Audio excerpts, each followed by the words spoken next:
روایت میں ہے کہ بنی نجار کے باغ میں ایک دیوانہ اونٹ گھس آیا۔ جو شخص بھی اس باغ میں آتا وہ اونٹ اسے کاٹنے کو دوڑتا۔ لوگ بڑے پریشان تھے اور حضور صلی اللہ علیہ وآلہ وسلم کی خدمت میں حاضر ہوئے اور سارا قصہ عرض کیا۔ آپ نے فرمایا، چلو میں چلتا ہوں۔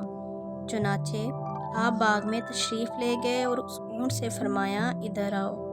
اس اونٹ نے جب حضور صلی اللہ علیہ وآلہ وسلم کا حکم سنا تو دوڑتا ہوا حاضر ہوا اور اپنا سر آپ صلی اللہ علیہ وآلہ وسلم کے قدموں میں ڈال دیا۔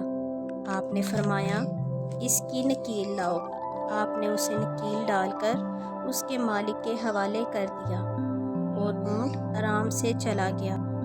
آپ صلی اللہ علیہ وآلہ وسلم نے پھر صحابہ کرام سے فرمایا، کافروں کے سوا مجھے زمین و آسمان والے سب جانتے ہیں کہ میں اللہ کا رسول